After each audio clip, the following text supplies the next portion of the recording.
أصدقائي صديقاتي متابعي الكرام، طابت أوقاتكم أينما تواجدتم، ونحن نودع النصف الأول من الشهر الفضيل. أدعو الله أن يتقبل صيامكم وقيامكم وسائر أعمالكم الحسنة، وأن يبارك عباداتكم في النصف الثاني المتبقي. يحتفل المسلمون كبارا وصغارا أينما كانوا في جميع أنحاء العالم بقدوم الشهر الفضيل، شهر رمضان المبارك.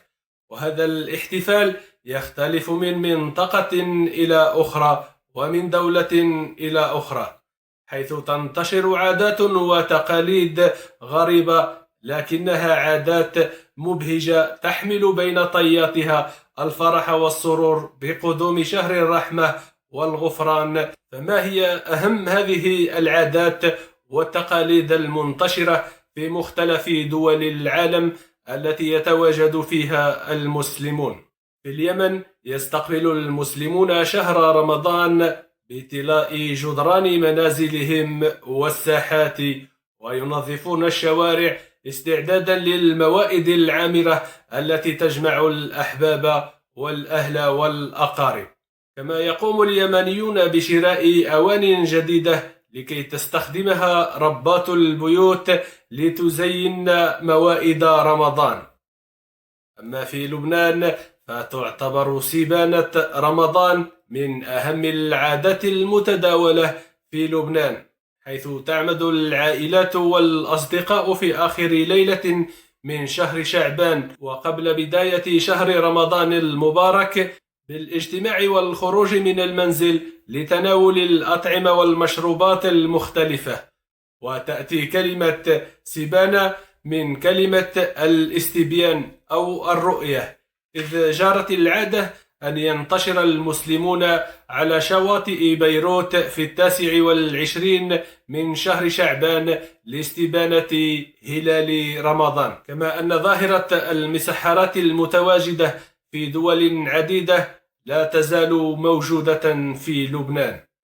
ومن بين أهم ما يميز شهر رمضان في مصر هي مدافع الإفطار التي يرجع تاريخها إلى قديم الزمان. كما تعرف مصر بالفوانيس التي تحرص كل الأسر المصرية على شرائها كل عام، كما تتزين الشوارع والحارات بالأعلام الملونة. أما في السودان، ومن العادات الجميلة في السودان أن الناس يقيمون موائد إفطار جماعية على الطرقات، فيتسابقون من أجل إيقاف المارين على الطرقات قبل الإفطار، وذلك من أجل الحصول على شرف إفطارهم، بل يتنافسون من سيفوز بإفطار الصائم الذي سيمر أمامهم، فيجبرون كل من يمر على الإفطار معهم حتى لا تفوتهم حسنة إفطاره. كما اعتادت ربات البيوت في السودان على تجديد كل أواني المطبخ احتفالا وابتهاجا بقدوم شهر رمضان. وما إن يتم الإعلان عن بدء شهر الصوم حتى تضاء المصابيح الملونة على المآذن والأسوار، وتظل الأضواء الخاصة مشتعلة طوال ليالي رمضان. كما تطلق المدافع عند كل آذان مغرب معلنة حلول موعد الإفطار، وقبل الفجر للتنبيه بالإمساك.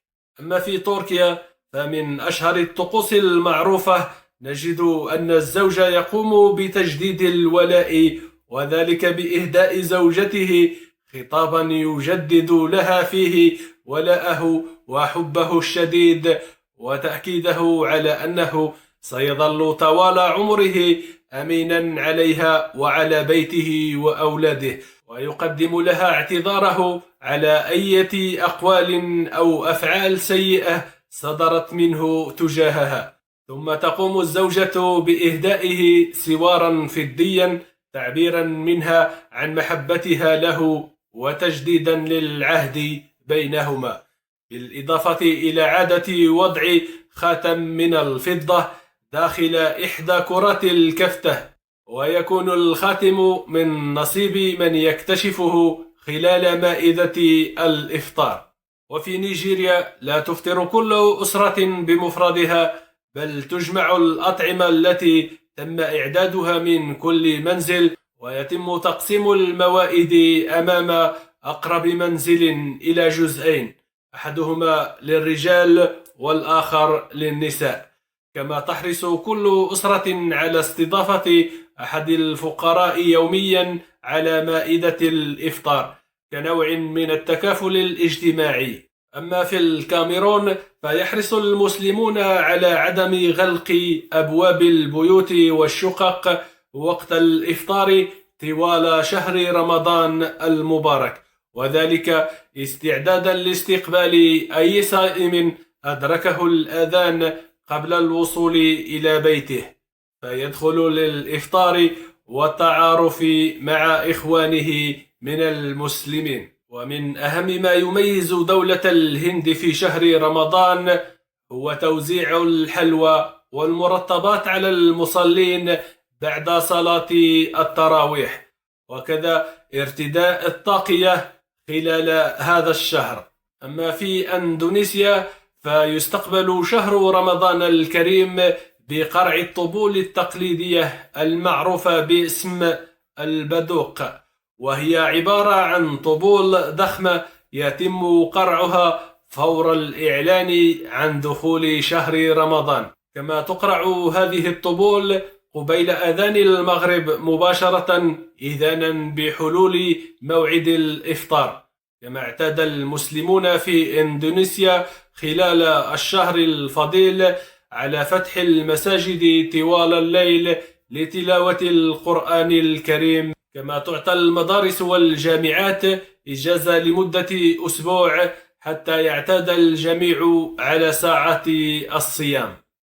أما في الصين فيسمى شهر رمضان باسم باتشاي، ويتناول المسلمون فيه عند دخول وقت الإفطار قليلا من التمر والحلوى أولا، ثم يشربون الشاي بالسكر، وعقب ذلك يتوجهون إلى المساجد القريبة لصلاة المغرب، وبعد الانتهاء يتناولون الفطور مع أفراد العائلة. كما يحرص البعض في عادة غريبة نوعا ما على ضرورة الإفطار بالبطيخ الأحمر قبل الذهاب للمسجد للصلاة. وفي باكستان تشتهر مدينة بيشاور بإقامة حفل عرس يجتمع فيه كل الأطفال الذين يقومون بالصوم لأول مرة، وذلك لتشجيعهم على الاستمرار.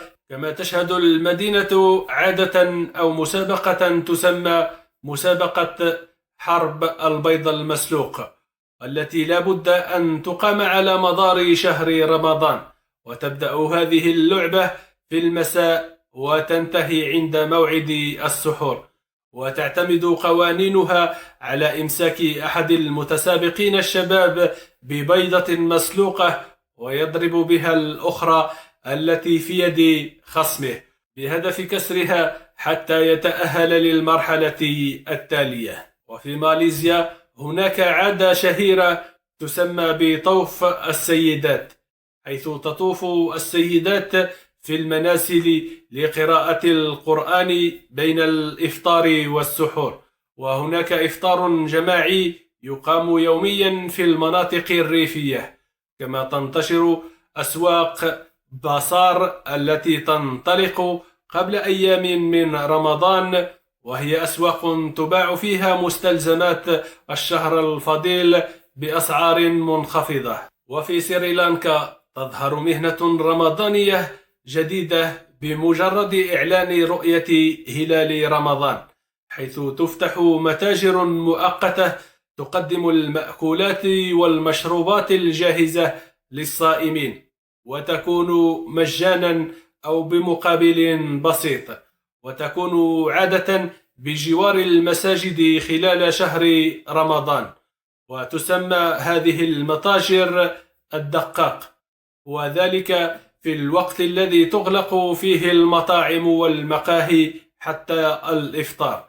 كذلك يقوم السريلانكيون بتزيين منازلهم بأجمل الزينات والأضواء استعدادا لاستقبال الزوار في ليالي رمضان حتى السحور. أما في الهند، وفي عادة تبدو غريبة، يفطر الهنود في شهر رمضان على الملح، ثم بعدها يتناولون وجباتهم من الأرز، ويكون الطعام مليئا بالبهارات والنكهات المميزة والمختلفة الهندية.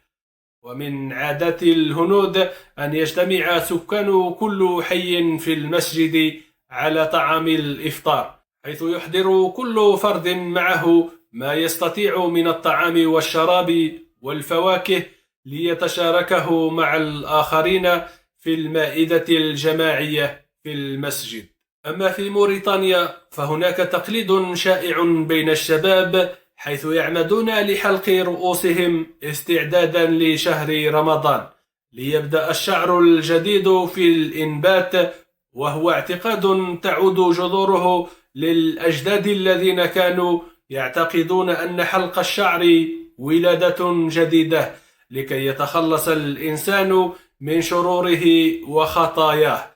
وظل هذا الاعتقاد ساريا حتى تحول مع الزمن ليتسق مع دخول شهر رمضان، شهر الرحمة والمغفرة، والذي ينقينا من الخطايا والأثام. كذلك ينظر الشعب الموريتاني إلى الزواج في شهر رمضان أنه سيكون بداية حياة جديدة يتطهر فيها الإنسان ويتخلص من ذنوبه وخطاياه، لما يقام فيه من عبادات وشعائر رمضانية تقرب العبد من ربه وتغفر فيه ذنوبه. ومن التقاليد الشعبية للشعب الموريتاني خلال شهر رمضان قراءة القرآن كاملا في ليلة واحدة، وتستضيف العائلات الغنية الفقراء يوميا على الإفطار. أما في جزر المالديف، وهي دولة أرخبيلية مسلمة تقع في آسيا، فنجد أنه من عادات شعب المالديف أنهم يجتمعون في ليلة شعبان الأخيرة على الشواطئ، فتجتمع العائلات الكبيرة لمشاهدة الهلال بالعين المجردة، وما إن يتم تحري الهلال حتى يتم رش المنازل بمعطرات الجو من المسك وماء الورد. وتشمل وجبة الإفطار عادة المأكولات البحرية والأسماك خلال شهر رمضان.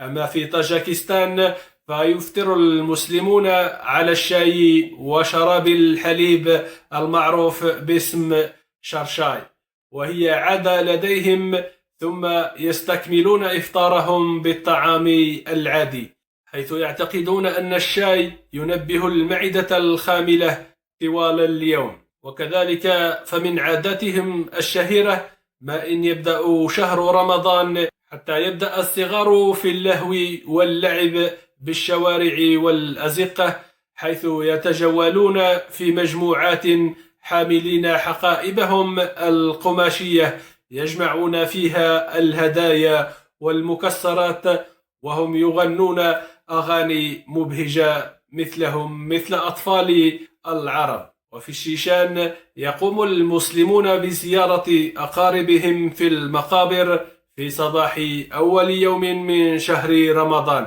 بينما يقومون بتسمية البنات مرحى والأولاد رمضان إذا صادف ولادتهم في هذا الشهر الفضيل. ومن طقوس الاحتفال بقدوم شهر رمضان في بلد المغرب اخترت لكم عادة تكريم الأطفال الذين يصومون لأول مرة، وهي بالمناسبة عادة واحتفالية تقام في دول عديدة، حيث تسعى الأسر بشتى الوسائل لتحبيب الصيام للأطفال وربطهم بهذا الركن الديني. ولذلك يكون أول يوم لصيام الطفل يوما مميزا وحدثا عائليا مهما، حيث يحرصون على إلباس الأطفال الصائمين ذكورا وإناثا ملابس تقليدية.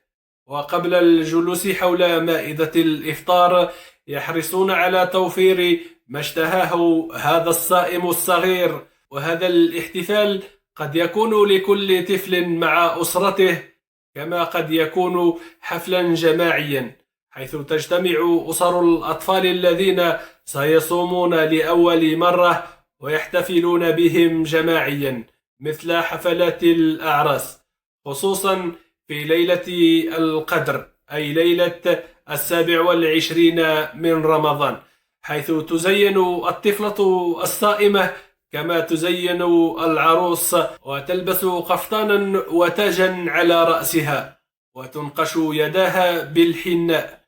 أما الطفل فيلبس الجلباب أو الجبادور وكذا الطربوش الأحمر المغربي، وتخضب يده بالحناء على شكل دائرة صغيرة. وكان الأطفال المغاربة يستقبلون رمضان زمان بالأغاني والأهازيج الشعبية، ويرددون بأصواتهم الطفولية المرحة: تيريرا تيريرا هذا شهر الحريرة. وكذلك رمضان بوشاشية شبعنا الشباكية، وأيضا رمضان بوطربوش تشبعنا الكرموس، وأيضا رمضان بكريرة شبعنا الحريرة، وكذلك رمضان يا الحبيب شبعنا قهوة وحليب. كما قلت يرددون هذه الأهازيج وهم يقفزون ويطوفون الأزقة والشوارع معبرين عن فرحتهم وابتهاجهم بدخول هذا الشهر الكريم. أعزائي عزيزاتي، الشكر لكل من تعرف معنا عن عادات وتقاليد الشعوب المسلمة في شهر رمضان. أمل أن يكون الموضوع قد نال إعجابكم، وأدعو الله أن يتقبل منكم الصيام والقيام وسائر الأعمال الصالحة فيما تبقى من هذا الشهر الكريم. وأمل أن تدعموا وتشجعوا قناتكم بالاشتراك والإعجاب، وكذا تفعيل الجرس ليصلكم كل جديد. وسأكون سعيدا بمشاركتكم رابط الفيديو ليصل لأكبر عدد ممكن من المشاهدين. إلى أن ألتقي بحضراتكم في فيديو جديد، تقبلوا مني أصدق وأحر